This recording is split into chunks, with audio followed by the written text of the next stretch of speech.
S'enquérir de l'évolution de chantiers importants initiés par le ministère de la Défense nationale en vue de l'amélioration des conditions de vie et de travail de son personnel de manière générale et des forces armées nigériennes en particulier.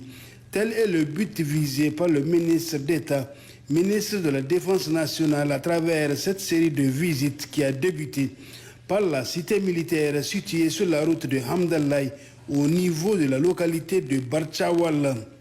Cette cité représente un intérêt stratégique pour le ministère de la Défense nationale car cette zone va abriter le pôle académique, technologique et industriel du dit ministère.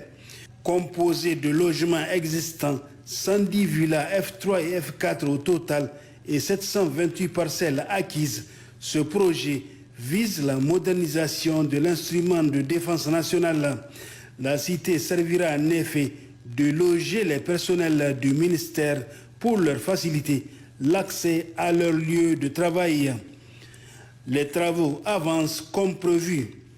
Le ministre d'État, ministre de la Défense nationale, le général de corps d'armée Salif Modi, accompagné de ses proches collaborateurs, notamment le chef d'état-major des armées, le général de brigade Moussa Salobarmou, s'est ensuite rendu à l'ex-camp 6e qui abrite l'hôpital militaire de référence en construction.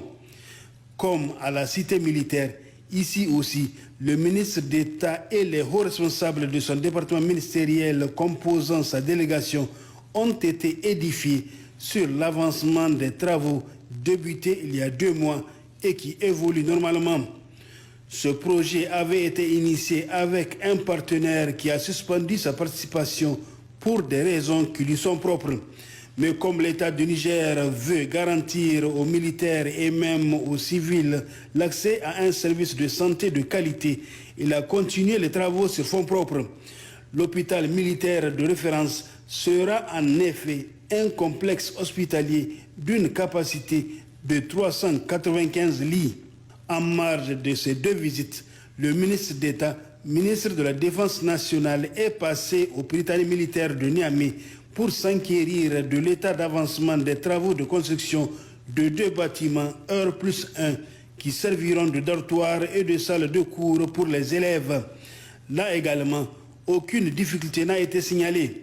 Il faut retenir qu'au Prytanée militaire de Niamey, tout comme à l'hôpital militaire de référence ou à la cité militaire, le ministre a trouvé des entreprises engagées à finir les travaux dans le délai. À qui il a présenté ses vives félicitations et encouragements.